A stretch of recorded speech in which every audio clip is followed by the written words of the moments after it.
సంవత్సరాల తరబడి ఎన్ని మందులు వాడినా మీ మోకాల నొప్పులు తగ్గట్లేదా? ప్రాణ పెయిన్ క్లినిక్ లో అత్యాధునిక చికిత్స. కడపలో ఎంపీ ఉన్నాడు, ఎమ్మెల్యే ఉన్నాడు, అధికార పక్షం.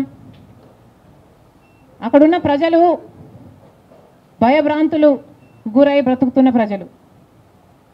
ప్రభుత్వానికి వ్యతిరేకంగా అంటే యువజన శ్రామిక రైతు పార్టీకి వ్యతిరేకంగా పనిచేస్తే,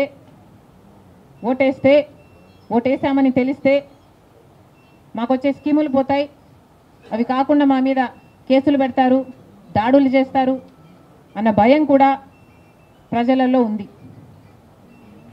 ఓటుకి 3,500 రూపాయల నుంచి ఇవ్వడం జరిగింది. విచ్చలవిడిగా డబ్బులు ఖర్చు పెట్టారు, డబ్బులు పని చేయకపోతే బెదిరించారు, లేకపోతే కేసులు పెడతామని, స్కీములు తీసేస్తామని, ఇలాంటి ఎన్నో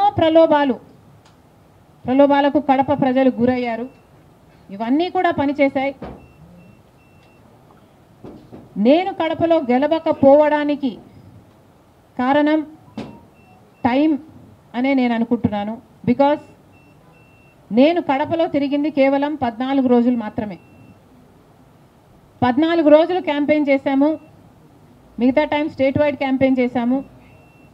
మేము 14 రోజులు ఎంత కష్టపడినా కూడా we were not able to cover most of the geographical area.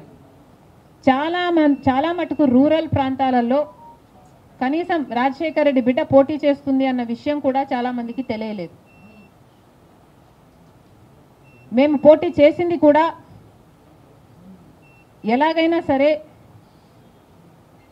మళ్ళీ హంతకులు, హత్య చేపించిన వాళ్ళు చట్టసభలకు వెళ్ళకూడదు అని ఉద్దేశంతో మాత్రమే పోటీ చేయడం జరిగింది. సరే, అది జరగకపోయి ఉండొచ్చు, కానీ ప్రజల కంటే పైనున్నది దేవుడు.